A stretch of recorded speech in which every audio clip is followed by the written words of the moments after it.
Good afternoon. Welcome to Common Talk. I'm your host, Jay Jack, here on IntellectualRadio.com. We're coming to you this staff guest who's a return guest from years ago, Earl Merritt. Earl Merritt is a juvenile justice specialist. He's going to give us a little insight into the world of juvenile justice, talk a little bit about the climate, what's going on, what things that we can expect to see, and some of the stuff that really is really front and center today as we relate to our young people. How you doing today, Earl? Good, James. Good, James. Glad to be here. Thanks for returning. Really appreciate it. Thanks for taking time out of your busy schedule. I know you've been running around, getting back in the game, and all of those good things. Retirement's been hectic. Yeah. Golf course is crowded these days, right? Yeah. Tell us a little bit about what juvenile justice. See, they're calling them already. You can't get a break. Tell them you're sitting down, okay? Yeah, I know everybody's calling you to get your input and your opinion and definitely your expertise into some of these things that are going on. Tell us, first and foremost, tell us about yourself, Earl. Well, James, I first started under Department of Corrections. I'm going back to 1988 when it was all under the umbrella of the Department of Corrections. Right.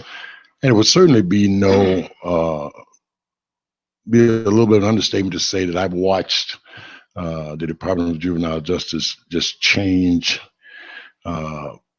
dramatically over those years. When you say change, what do you mean? Well, give us some the examples. different approaches that the criminal justice system in and of itself have taken in an effort the issues of juvenile violence in our society. Watching, and I'm sure, Jay, maybe you were around the time that, we went from the hardcore approach to where maybe you remember when juveniles were sentenced to life in prison. Yeah, I remember those days. Yeah, I remember those days. Society was crying for tougher laws, and it came down harder on the juveniles. I don't know, as I said, I'm retired, so I don't know that at the time we were leaving, at the time that I left, there was certainly a move toward getting more rehabilitation in place, getting some different program geared toward the, preventing some of these kids from entering the department. But I don't know if we're there yet. We still there's a number of issues out there that still need to be addressed. It seems sometimes that the system starts to reinvent itself in the middle of reinventing itself on the tail end of reinventing itself. So it's ever evolving, ever changing, but it looks like they're definitely getting more into the humane aspect of dealing with juveniles. And that seems to be the approach. It seems to be more mental health services being brought on board, looking at, de-escalation type of training, fit programs and things like that. The concern, I guess, if there is one I commit, is that that balance doesn't tip too much the other way, to the point to where we lose the ability to control the population in a meaningful way that allows us to mentor and provide those services. And the management of the entity. Absolutely. It has a big part to play in that because, as a parent, if you lean too far one way or the other, you can upset the natural balance of discipline and things like that. And I think that if there's anything that the department has struggled with, it's finding, James, that's been, and to some extent may still be the issue of finding that balance. Do you think they struggle at times with identifying who they want to be? You're talking about the department as a whole? Yes. Or even the culture of juvenile incarceration at this time. Are they struggling to become a passive, for lack of a better word, organization or entity, or are they caught between social justice? You mentioned mental health, family dynamics, and things of that nature. Are they still trying to find what is a cohesive balance in all of that? I think you hit it right on the head. I think that's exactly what's going on. I think there's that trial and effort type of situation that's taking place. That's and it's beginning to the point where it's more, instead of proactive, becoming more reactive. When you say reactive, can you break that down for me? Meaning that we're addressing issues after the fact as opposed to looking down the road and looking at what the actual issues are involving these young kids that we're bringing in here and trying to put programs in place to deal with them on the front end. It looks like we're kind of bounding these balls, and when something hits our lap, then we try to deal with it. Okay, I agree. I'm looking at, you and I go back, and you obviously much further than I, but even during the time that I was there or involved in the system, I'm talking about the years that you and I worked together, there was a certain code of discipline, a certain code of doing the right thing and holding youngsters accountable. And the type of youngster that was coming into the institution was a different type of youngster. We see a whole different dynamic now with these youngsters. And I'm jumping about 20 questions up, but we see, you mentioned the violence in society, the way the youngsters appear these days. You used to have the violent offenders, and you had and everybody else, certain degrees or certain rankings of offenders being minimum, maximum, medium, and all of that. But it seems that there's such a skewed or a mixed dynamic now that even the violent offenders are not as violent as they may have been, and the offenders that were minor offenders seem to be a little more violent or a little more in your face than they were at other times. Am I making sense with my analogy of that? Well, make no mistake, James, as we look at society in Chicago and the streets, as the culture changes in the streets, as that level of violence and involvement in criminal activity changes in the street, so is it going to change in the department. And I don't know that, and that's the thing we have to keep pace with. I mean, when you look at the number of individuals that are being shot, killed, robbed, carjacked, things that are happening, this represents a whole different new breed of individuals that we've been dealing with. If they're different in the streets, is the standard reason that that's a different individual when he gets inside one of these institutions? And what my point was making, and you hit it right on the nail, because they are different, they're a more violent group of youngsters. They are more sporadic in their actions. But we're tailoring down or pulling back on discipline, pulling back on that incarceration model from years ago where we're holding them accountable. We're dealing more with holding hands, peace circles, and things of that nature, as opposed to some of the old tried and true. Maybe it wasn't tried and true. Maybe it was just tried and never. Maybe we're seeing maybe it was just tried. Yeah, the aftermath of doing that. But because we're becoming more of a warm and fuzzy environment as opposed to years ago where you could get in a youth's face and put them in their place. And are we seeing that environment not just in Illinois, but I think that's on a national level. I think that's the trend now, because I've traveled and been in institutions throughout the country, and I've seen the trend downward toward no hands off, so to speak, approach. I think one of the things that you'd have to look at to make a valid argument there is to weigh that against one of the truest figures that we have, and that is the recidivism rate. Sure. The recidivism rate. If we know that the population in juvenile justice is way down from what it used to be. What was it years ago? Oh my God! We're 2,000 kids. You want to go back to the days when it was 2,000, 2,500 kids housed or in different programs associated with corrections and juvenile justice across the state, as opposed to, I don't know where, and these numbers are suddenly just flying off the top of my head, and based on third-hand information, I understand we're down somewhere under 1,000 now. And that's system-wide. Pretty much system-wide. So the question that's begged to be asked here, I guess, is that how is that equating to what we're doing with recidivism? Or does that mean that we're not arresting as many of them? Are there more station adjustments? Are there more probations? Are there more other types of services being offered to these kids at a community level before they even get to the department? Or, as someone in the department might argue, that some of the programs they had in place are working. That's why the recidivism rate is down. I've heard both. The proponents of the programs are saying the programs are working. The proponents of other things saying they're not accurately counting or taking account of those individual youngsters that are out and about, and they're not arresting them as higher numbers, or they're not convicting them or putting them to court as high as they once were. There's a lot more diversion being involved in the court system, and what you're saying, that, I mean, they've been being diverted to more community-based services or programs or what have you. Again, I've been out of the department for a while. I certainly can't make any firsthand comments about the level or even the degree to which these programs are being successful right now. I'm looking at it purely from the standpoint of what we see in the papers, the numbers, what we're hearing on TV and what have you. And I don't know that. I work with some fine individuals, James, over the years.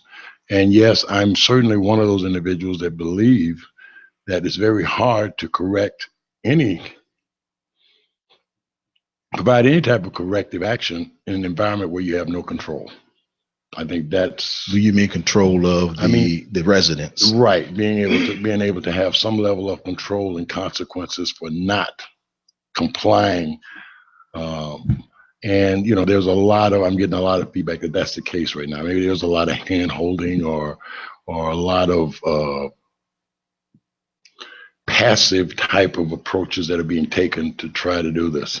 So more of a talking down than de-escalation has become, and I'm certainly not opposed to that de-escalation type thing, as long as it's followed up with meaningful treatment, therapy, follow-up, that type of thing. So de-escalation in and of itself is something that we all practice, and I'm sure you I believe in it. But once you've de-escalated, what's the next step in that process after the de-escalation? Let me step back and ask a question. Some folks get confused when we say Audie home or county facilities versus the Illinois Department of Juvenile Justice. Can you kind of dissect that for us and tell us what the difference in the two areas are? When you think about Cook County, for example, it's probably it was the largest county where we have the most number of juveniles as opposed to a state facility. You're going to find that most of these individuals that are in the Cook County system or generally offenders that are either being held over for have been adjudicated and are doing their sentences in Cook County, which carries with it a minimum usually of a year or less, as opposed to those individuals that have been convicted on state charges or other more severe charges where the judge has made the decision to send them into the correctional facility. And I don't know if that's explaining it in a term that you can understand, but most of what we get from what we see in juvenile justice, individuals that have been adjudicated of offense where they're going to be serving a significant amount of time, or they're looking at felony offenses. So higher offenses. Higher offenses where there's a significant amount of jail time from a juvenile perspective involved. And so they may or not be acquitted at the county level. And if they are, then the natural progression is that they may spend some time in a juvenile state-run facility. Absolutely. There used to be 6 or 8 juvenile facilities. They're about down to 6 now, and then there's some talk that there may be less once all the smoke clears. I guess obviously, as you mentioned a minute ago, the numbers don't support having as many facilities or as many beds or as many areas. I know you have to separate the males and the females, sure, but currently we are looking at IYC Chicago, Harrisburg, Warrenville, of course, St. Charles. I believe Pierre Marquette is still online. And Kewanee. And Kewanee. At the Kewanee time has been the subject of, it's been in the press for a number of months now. There was a statement that came out that said it was going to be closed. Yeah. And we must mention Kewanee is for special needs, mental health, sex offenders, and things of that nature. And I think that they've made, and again, I'm not talking firsthand here, but I just read recently that they're looking at, as opposed to closing it, converting it to something else. It may end up as a corrections facility or something like that, as opposed to closing it down. But from a juvenile standpoint, it still appears without saying anything absolute, that they are going to be moving those youth out of there to another facility, to the remaining facilities that are open. So that they'll, seems to be the disperse latest on the them line. as the various facilities. Now, Warrenville now is co-ed. We're moving toward co-ed. I recently heard that Warrenville is now co-ed, but this isn't new for Warrenville. I hope you know. This is not. This isn't something that Warrenville is not accustomed to. They've been there before. Warrenville used to be co-ed years ago. As with also IYC Chicago. As with IYC Chicago, they've all been co-eds, and certainly there were benefits and drawbacks to both.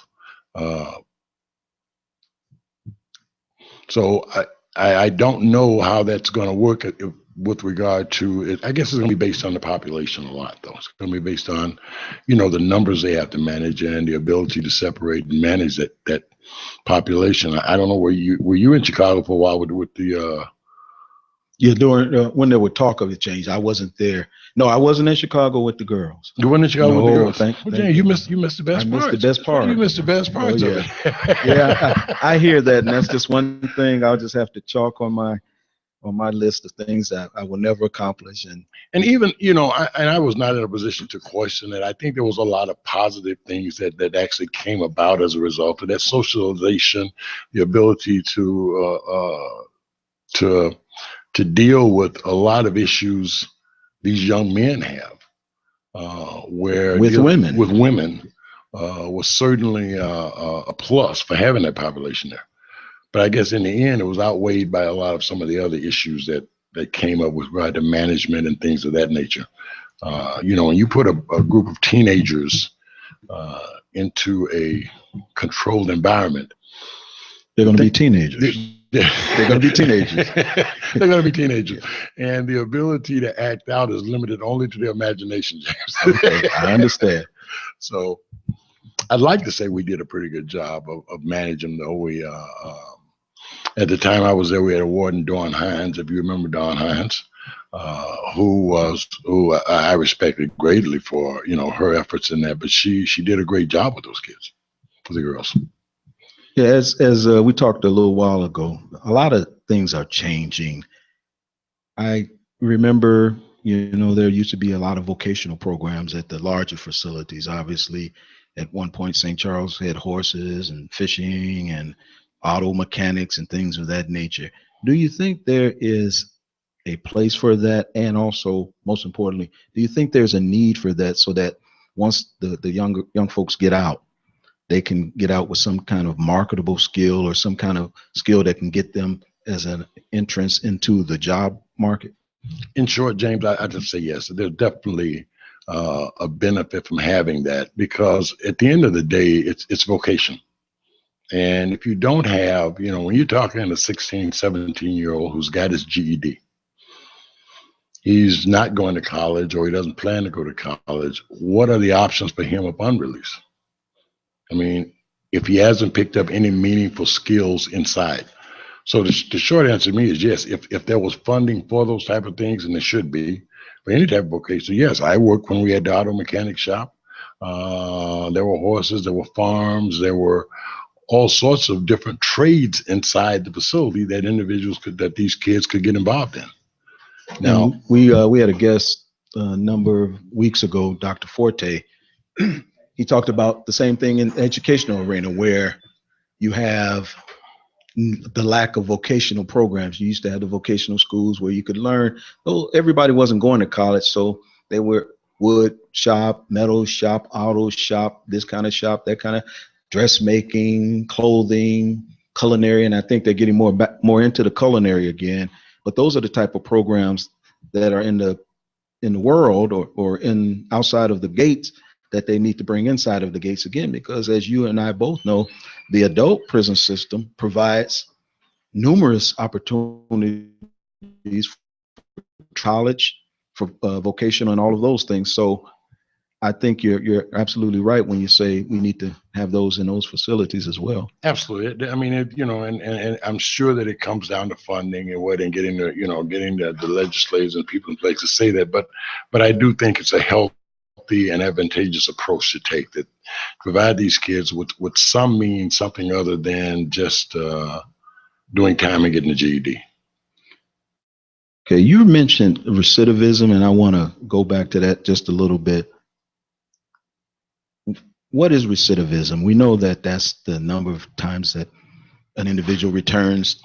And That is probably as gray an area, James, as okay, you'll ever as you'll ever want to get into. When you think of true recidivism, that question is answered depending on who you ask, and what is the criteria used being determined for recidivism. Uh, my base answer would be those individuals that have been released from the facility and returned back into the system. into the system. Okay. And that can include those individuals that are on parole, that have violated the parole and brought back, or maybe they're not, because depending on the numbers you look at, if the individual's on parole, he was never really released to begin with. So if he's out on parole and he violates his parole and the agent and he's sent back into the system, does that count as is he a recidivist? Because he was never released from the system. Because he was never released from the system to begin with. He was just under a different type of supervision within the department. And then you have those who have the rule of thought that, you count the juveniles that come in and out, but once they reach maturity and they commit adult offenses and they don't come back to the juvenile offense, are we counting those? And no one has ever given me a clear answer. So I'm in agreement with you that it depends on who you ask. It depends on who you ask and the formula they're using for calculating the recidivism rate. I don't know that Illinois' recidivism rate is much worse than anywhere else nationwide. I think that we're probably on par with most states or jurisdictions. But I don't say that as a good thing either. I'm not trying to say that's a great thing. I'm saying it's a sign, it's an indication of some of the things we need to do to improve the quality of the services that we're providing these young people as they prepare to enter adulthood. And I've been on many committees, as have you, and we sat in rooms with tens of thousands of the most brilliant minds that we've ever come across. And no one has the cookie cutter approach. No one can say this works. And I know research has been done and we have formulas, as you mentioned, and we have documentation and data and all of this stuff that say if you do this, you'll get that. But no one has really nailed down what actually works for a prolonged period of time, because we keep getting them back in and we get a different breed. And as the culture shifts, as technology comes into play and all of those things, we still have not pinpointed. And the demands of society, though, as well, Jim, the demands of society. I mean, that pendulum has swung from one way to the other. We've been soft on juvenile crime, and we've also had periods where they've been absolutely tough on juvenile crime, where they said, zero tolerance for these things. So again, we're back to striking that balance. And there's a whole lot of individuals and organizations and community people that are involved in pushing that pendulum one way or the other, believe it or not. Yeah, I definitely agree. And it seems we tend to get a little further from the point at sometimes. It's like we seem to know what to do, maybe even know how to do it, but then we come out with a new skateboard or a new way of doing things. And sometimes the way things were going, which may not be sophisticated or orthodox or even in line with some of the experts, but sometimes it works. It's like the grandmother who has her daughter's children, and she's doing things not in a technical or a sophisticated formula, but she's taking care of those kids, making sure they go to school, making sure they do this, they eat, they have help. They may not have the healthiest meal, but she makes sure they eat, their clothes are clean, things like that. And then we go and we get all of these experts that say, hey, you do this, you do that, you do that. And the grandmothers who got their kids in line, they go to college. They do all the right things. They don't get in trouble. They stay away from drugs, teenage pregnancies, and all of those bad things. And some of the youth that were part of the structured, quasi sophisticated programs go the other route. So there's I guess a thin line and a balance that you have to Absolutely. create. And it's a constant battle to find it. I don't know that there will ever be a time in history where we will fine tune it to the point that we'll have something that you could say one size fits all. I think in juvenile, especially in juvenile justice, it's as individual as the individual youths we bring in here. That's the big difference between corrections and juvenile justice. I mean, a lot of these young kids are still kids trying to find themselves. They haven't made up in their mind, James, where they want to go in life, what they want to do, as opposed to the 35-year-old who's sitting in Stateville or Pontiac doing his 10 years. A 16-year-old really hasn't made up a decision where he wants to go. He's being influenced by so many external factors that he hasn't had a chance to decide what path he wants to take. And if we address that, and not shifting gears, but if you remember, we had the family night program at Chicago. I believe you were part of that. When we Sure. And I believe that they're still having those in the facilities. I always believed that those were very beneficial to us. Not so much from uniting the families and stuff, but also for the staff, the therapists, the counselors, the mental health people, to be able to pull information from that meeting, and you could get a better understanding of what that family dynamic was like from monitoring these type of meetings than you could just talking to the kids and the parents individually. Yeah, you could get a true insight on what's making that youngster tick. Absolutely. You could really almost definitively define what that family dynamic was like by watching that interaction between the parents and the kids, and having that interaction mediated by a mental health professional or a counselor or someone. I just thought it was invaluable information in helping to formulate treatment plans. And you and I both know sometimes when you see you got the kid that's woo, then you meet the family, and you're like, sometimes the apple doesn't fall far from the tree. Yeah, it's true, right? And you, without intervention, that youngster is probably not going to be successful and not going to make it out of that environment unscathed. And it's a poor adage, but forewarned is forearmed. When you have that type of information, you see that, then we need to be structuring the programs for those type of kids differently than we do the ones that have the family ties, the connection with their family, but somewhere or another just lost the way, and the parents lost control and wasn't paying enough attention. And by the time they realized what was happening, he was already in front of the judge being sentenced. Yeah, and family plays such a key role. I remember years ago looking at DCFS, kids would run, and it wasn't hard to find where they ran. They ran to their mother's house because they missed that family dynamic, that engagement, just being a part of their history. Even though they may have been abused of things, a lot of them ran back home. And that says a lot about bringing the family back together, healing those wounds, and doing those type of things. And I believe that was part of the agenda. And I think you were on the committee that helped to create the mission statement initially. Realizing that children are different from adults. I don't remember the rest, but that, to me, that's the part that sticks.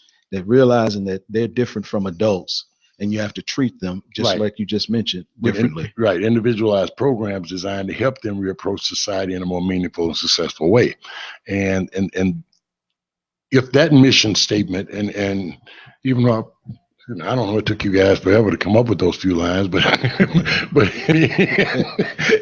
in the end, it seemed to be a statement that is probably as true today as it was then. And I'm just wondering if we're still following that.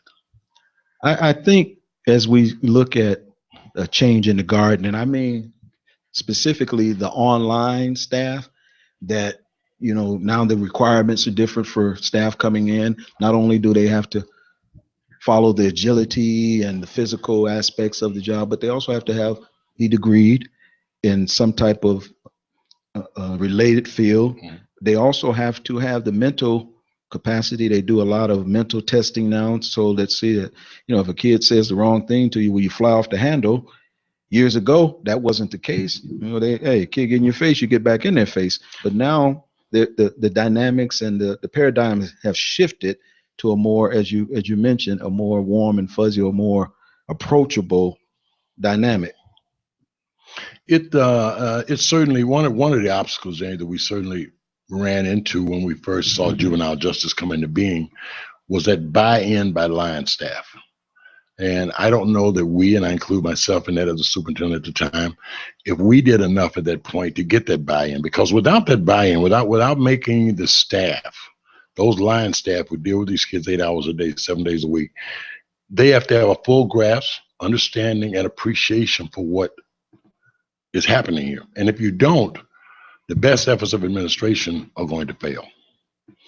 You end up force it. Yeah, it becomes unenforceable, and you end up with individuals, lines that will become resentful, who end up, out on workman's comp. It's a roller coaster. We talked about recidivism. Is there such a thing? You can take a moment to think of this. Is there such a thing as rehabilitation? Can someone, especially in the juvenile arena, can they be rehabilitated or habilitated? You should take a minute to think about it. So I have always been a very, very outspoken youth advocate. And I want to answer this by saying this, with the exception, and this is all my personal opinion, with the exception of your serial sex offenders, I believe that juveniles can be habilitated or rehabilitated. Because as I said earlier in we were talking, James, when we look back on our own lives, 16, 17 years old, you weren't focused on what you were doing yet. You were really a product of your environment that you grew up in. And everything that you saw and did was based a lot on your heroes, your mentors, and all those people were people that you saw out there, and you don't know that there's another world. So the short answer to it is yes, I do believe that with proper mentoring, with proper vocational skills, with given opportunities, I believe juveniles can be, for the large part, rehabilitated and become productive members of society. Yes, I believe that wholeheartedly. Okay, but it takes a holistic approach. You got to reach them on all fronts. Family dynamics, as you mentioned, mental health, absolutely, social services, and all of those things have to come together to create a lifestyle that's going to be conducive to success for this young person. There was a saying, that an African saying, that it takes a village to raise a child. And that's probably what I'm trying to say. Yes, there's no one thing I think the department can do without taking a holistic approach that's going to be successful. I agree. What part does gang involvement play? I know you just mentioned that, a youth getting involved and they become a victim or a product of their environment, and the gangs see that, and they're not as sophisticated as they were years ago, where you had a hierarchy. It's like every block has a different gang, and if you cross this street, they're going to fight, as opposed to years ago where there was one key figure and there were lieutenants and generals and so on and so forth. That system seems to be archaic. Oh yeah, the Jeff Forts, they're no more Jeff Forts around. Larry Hoover days ago. Those guys, they're not around now. What you got is, particularly in the city of Chicago, you can go one block to the next, maybe, and find 3 or 4 different, STGs. I mean, security threat groups, gangs, if you want to call them. And there is no real leadership there. So because of that, and I don't know if I think that may be a contributing factor to a lot of the ongoing violence that we have, because as bad as it was under the Fort and the days, there were rules and guidelines that everybody had to follow. Right. You didn't mess with the church boy. You didn't mess with the athlete. Right. You didn't mess with the nerd. You didn't mess with the little old lady. You respected church. So we weren't concurring with it, but there were rules. Absolutely, there were rules in play, and those rules now are just being made up as they go. There is no structure out there anymore. But because of the lack of that structure, we should look at it as an opportunity. Because when that structure was in place, James, you got to remember, it was a powerful structure. I mean, it was very, very difficult at that time. Once somebody became a vice lord, what have you, under the Hoover and 4 days or GD or whatever, it was very hard to pull them back out of there. Right now, you've got just a bunch of kids running around the block, with a 6 or a 5-point star on them, and they may be belong to an organization that may not be any bigger than 20 guys, with no structure at all. And if we use that, take it for what it's worth, those individuals are the easiest ones to grab out. There's still chance to redirect them and do things with them. that maybe can stop some of this. Yeah, because I've never because seen. the more you look at it, though, James, it becomes a matter now of just mere survival. In certain areas of Chicago, there aren't options for this. Once you're out there, if you're in certain blocks, I mean, you got to belong to somebody. Yeah, if you don't belong to him, you belong to him. Right. So it's a matter of who you choose or who recruits you at the right time. Absolutely. Because I see so many different gangs that just sprout up. There was a gang on the north side, I think they were called Pink Panthers.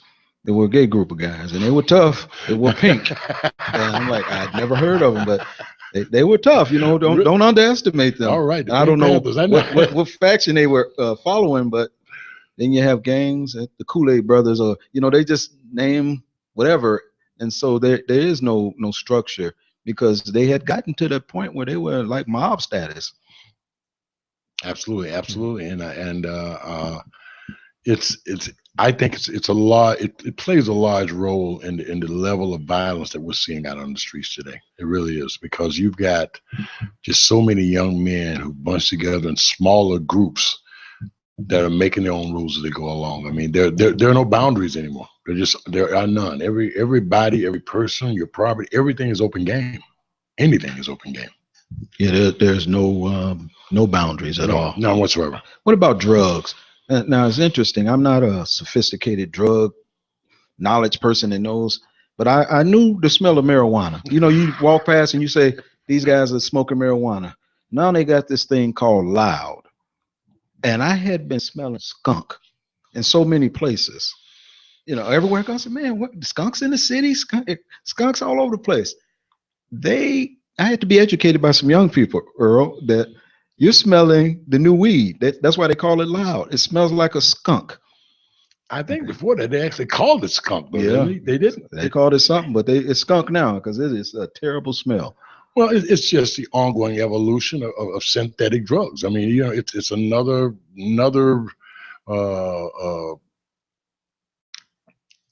step toward improving on something that is already out there. It's just the next level. Yes, that's the next level. Just taking it to the next level, James. I saw a young man. I was at the gas station. What's the TV show? Walking Dead. This kid looked like a zombie. He was gone off. But that's another topic. So going back to the gangs, how do you control that, or how do you handle that inside an institution? I know you have various ways, and I don't want to get into specific details, but can you give us just a little chip of how that works?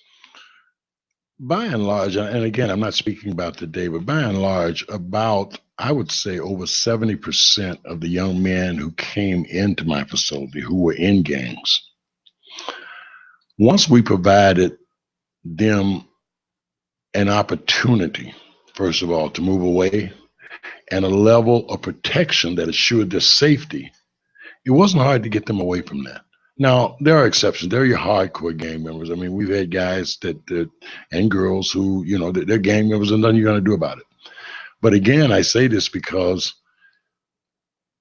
I believe at the end of the day, and you can talk to different law enforcement, psychologists, or what have you, but the gang is basically about structure and safety, about family. It's strength in numbers. Strength in numbers. That's what it is. And the average kid who joins a gang or looks at it is really looking for a place to belong, someone he thinks that's got his best interests at heart, is going to look out for him, the family structure. And even though it involves criminal activity and violating the rights of others, he's willing to go that route just to say, I belong to something, or there's someone I do care about me, or call me my brother, or what have you. I was amazed for a long time at the number of kids that were easily converted out of it if you took the time and energy to put into them and hook them up with people who could provide positive mentoring, who could offer them that same level of protection and security. They were willing to give it up. A lot of them were looking for that out anyway. They were looking for that out. You didn't have to twist their arm very hard. Hey, absolutely. And then you and I have heard the stories. I mean, it's a survival mechanism. I can't be on the west side of Chicago and walk around freely and be a neutron. Yeah, you got to be affiliated. You got to be affiliated or attached with someone. And even if it's faking, you do that for that. So In the prison, I think it was just simply in the juvenile in the centers, it was just a matter of making gang activity zero tolerance. It just was not unacceptable. It was just unacceptable that we wouldn't have it. And we didn't get a lot of all the issues that we got a lot of pushback on. We didn't get a lot of pushback from the kids on that. There were ones who were sitting back saying, you know what, I'm glad you did that. I really, and then I'd have them coming up tricking on their own members or on their own brothers or what have you. And as long as you provide that safety and an ability for an alternative lifestyle, James, it can be successful. Okay. What about social services? And you mentioned briefly about parole, and again, I want to tie that back into recidivism. Do you believe, or what's your thought on social service agencies or programs, not even agencies, but programs and opportunities outside the walls that allow youngsters to maximize their potential or expose them to things? How important do you believe those types of things are? I think they're important, but I would put them second to, and I'll give you an example. You and I had a conversation maybe a week or so ago. We talked about we were, taking the kids down to these special places in Chicago to a Cubs game or to high-end restaurants and things like that, opera and things like that. These are certainly important avenues that they should be exposed to, but I don't think they're as important as really getting them out there and seeing what the real world is like, what it takes to actually become a member of society who don't have to sell drugs, or you don't have to steal cars or boost cars and things like that. So if I had any approach, if I had a choice between taking the kids to the opera in Chicago or reaching out to a vocational school and saying, listen, let's take these guys on a tour and show them the different programs, what we got in here, and give them 8 hours of doing that, I would choose a vocation over the other. Because the reality of it is they probably won't go back to that opera. Yeah, how are they going to get there? Yeah. And then the ticket, if the vocational program is in the area or accessible through public transportation, or a mentor picks them up, drops them off and puts them there and expose them and allows them to become a part of that process or part of that whole and more importantly, James, if that vocational problem involves something that kid has an interest in. That's the key. That he has an interest in. We learned long ago that, one of the things that I don't know if Dr. Phil or whoever he says, once you determine what that kid's interest is, nurture that interest. We have as many careers in this country as there are individuals. I mean, there's so many avenues you can go to be successful without having to be involved in a criminal activity. Whether it's music, whether it's sports, whether it's welding, whether it's automotive, whether it's engineering, bridge building, whatever, computers. I believe every one of these kids has something in their minds that they really want to do. They have a goal or a dream or something they want to realize. And the idea is to focus on what that is. That's true. But many a time I would ask a youngster, what do you want to do? Most of them say, I want to be a rapper or a ball player. Okay, how are you going to go about doing that? Do you know anything about sound engineering? Do you know how to write music? Do you know how to produce? No, you want to be a ball player. Do you go to school? They're not recruiting out of the playgrounds anymore. They're recruiting from the grammar school to the high school, from the high school to the university, and then if you're fortunate enough to make a career out of it. And see, I would take those kids who said they're interested in rapping. Try, if I was going to arrange a field trip, find a studio, bring them in, take them in one day, 10 or 12 minutes. Let me show you what it takes to actually get from wanting to be one to becoming one, and the first steps you need to take to do that. And maybe if you got 10 or 12 of them, maybe you might find someone out there who'll say, you know what, this kid's got a little bit of talent, I'll bring him in, I'll hook him in, we'll do things. Those are the type of things that I think we have to do, James. Yeah, and it's realistic exposure. Right, realistic exposure. That's going to be in their world, because you got to come to them, because they don't have the sophistication yet. Or that to come to us. That frontal lobe has not developed. What did they say? Till you're 25 years old. Right. So they don't know. Still a whole lot of oatmeal up there. Yeah, they're still saying and yep and yeah, as opposed to yes, sir. So what do we need to do? What is it going to take to move in a direction where we're going to always have this type of individual, these type of youngsters that we have to contend with or deal with? But as we move and we're seeing the numbers go down, what's going to have to happen to keep them out? And you mentioned quite a few things, the vocational programs, getting them interested in some things, putting some things in their community, going and getting them and taking them. But is there more than those steps in your opinion? I think James, that's an excellent starting point, though. That holistic approach is where we have to start at. Yeah, there are other things that we can do, but we're not going to see any real change in our juvenile delinquency until we start addressing some of those issues and putting some of those programs and services in place. We really are not, because and again, I've watched young men who on parole day, there was a big day at the Institute's parole day, and you watch kids walk out of there, and I even had staff who would say, depending on who picked him up, where he went out, there were actually side bets on how long it would take before he got back. Yeah, exactly. But, You'd sit there and look at him and say, well, I'll give him 3 weeks, I'll give him a month. He may make it. But his best intentions notwithstanding, if he's being thrown back into that same environment, under the same type of supervision, with only the mere promise that we're going to try to do better. And these, I think they're called aftercare specialists now. They're not parole agents, aftercare specialists who are not so heavily weighted with caseloads that they can't be actively involved in that. It's not going to work. It's because the aftercare worker is a morph between a parole agent and a counselor or child welfare expert. Child welfare expert, right. So Absolutely. They kind of morphed them together, and they still have to adhere to the rules, but they're a little more warm and friendly. They are exposed to more social programs and things of that nature. And conceptually, it certainly was a great. It's something I would have endorsed no matter what, because I think it's a great tool if it's being utilized properly. If you're not taking that aftercare specialist and dumping 60 kids on it, they got to see once a week. And that ain't gonna happen. 60 cases that they got to see once a week. So now what we have is an aftercare specialist who's basically doing drive-bys. You're home, are you okay? Everything fine? You're fine, okay. So there has to be a real investment in that, a time investment, so they can actually see and keep abreast of what's going on. Do you think there needs to be, now I'll go back inside the facility, more therapeutic facilities or smaller facilities? I know at one point there were talk of not having these bigger facilities, but having more like group home environments to deal with individuals, those who have the capabilities or the capacity to be a little more independent, that would go to school, come back, and just live in a group home environment as opposed to a place of incarceration. What's your thoughts on that? I think anytime, I think it goes without saying, and research has backed this up, that when you deal in smaller groups, you have a more effective approach to dealing with that as opposed to larger numbers of individuals. Because the more the numbers, as the numbers grow, so do the number of personalities you're dealing with. That in and of itself. So as that group gets smaller, it gives you the ability to have a little bit more control of what you're doing, to individualize that treatment to those individuals in the interaction group. Interaction is closer.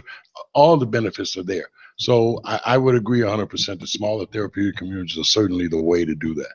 Do you think that we're going or moving in that mode? As I look at how we used to be, or how the system used to be, with huge facilities, archaic facilities in some instances that are 100 years old. Do you see that as a trend, not just here, but as a national trend? Or I think so. And I want to believe that part of what the department is doing is trying to get to that, to where they're dealing with smaller numbers of individuals, and as opposed to this mass production type of therapy that they're doing, that we're seeing a little bit more individualized treatment. And maybe we're not saving all of them, but we're benefiting a larger number, even though we're servicing a smaller group. We're benefiting a larger number of individuals. Are juvenile prisons obsolete? I don't think we're there yet. I don't know if that's, we talk about prisons, and I think that's kind of a word that most youth advocates or people who are invested in these kids would not want to use as prisons. But are the juvenile facilities obsolete yet? I don't think so. I think there's always going to be a number of individuals that are going to require that institutionalized treatment, Jim. Is that number what it was 20 years ago? I would say absolutely not. But to answer my question, is there always going to be a need for a juvenile facility? Yes, I think so. Simply from just saying that there is a proportion of our juvenile population that is going to require that intensive, controlled environment if you're going to make any progress with them at all. Yeah, and you mentioned a group earlier, the juvenile sex offenders, the perpetual juvenile sex your offender, habitual offenders, your serial sex offenders. These are individuals that, and I don't give up on anybody, but these are individuals that are going to require more of a controlled setting in order if you're going to have any kind of success at working with them at all. And then there's those who would argue that incarceration versus mental health therapy versus some type of intervention. And don't forget, James, there's also still that component. The Department of Juvenile Justice still vested with public safety. There's that element that the public is expecting, that we're as responsible for keeping the community safe as the police officers are, except in different venues. I mean, the expectation, I think, from society is that when we release an individual back into the community, he's coming back in a better way than he left. That he's coming back, done his time. We've done something positive to make him productive in the community. That's the expectation. Hence that word, rehabilitation. We hope that they've been rehabilitated. Well, we're going to get ready to get out of here, but I got one last question for you. Is there hope? Do you see hope? Do you see at the end of the rainbow that we'll eventually get there to where we want to be, although it's constantly changing, it's fluid, it's flexible, it's organic, it's going to keep moving and look different ways. What are your thoughts on? Is there hope? I think, James, there's hope. I refuse to accept, I won't take a defeatist approach to this. Yes, I believe there is hope. I believe it just takes, there's a saying that all it takes is a small group of committed individuals to change the world. And how do we know that? It's been done. It has always been done. There's a small group of committed individuals. So yes, and I think that if we lose that hope, if we give up that hope, if we say there is none, we are sending our next generation into hell. What does that say for our future? Where does that leave us as we reach retirement age?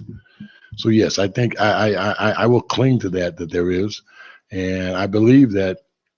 And I'll end it by saying this: I don't believe there's a lot of bad people out there doing in the department that are lying. I think that we just have to try a little harder. We just have to push a little harder. We have to get more community involvement. I think juvenile corrections should be as much involved in the community as any CAPS program. That's my belief, that we should be involved in the community as well, because we are the ones who represent or taking individuals who are tomorrow's lawyers, doctors, or if you will, drug dealers or carjackers. Depends on which side of the coin they flip. Absolutely, depends on which side of the coin they flip. Okay, great. And as with you, I believe there's hope as well. So we got two gentlemen here who've been involved in the system for many years. They still believe there's hope. Mr. Merritt, Earl Merritt, it's been a pleasure. Thank you so much for coming again. We look forward to talking to you again soon. And maybe next time we'll talk about your other career, the real estate world. But that's gonna do it for us today. James, glad to be here. Thanks again. Thank you. Always a pleasure. All right. We're going to call it quits today. We'll see you next Tuesday at the same time here on Comment Talk with J. Jack on IntellectualRadio.com. We're out.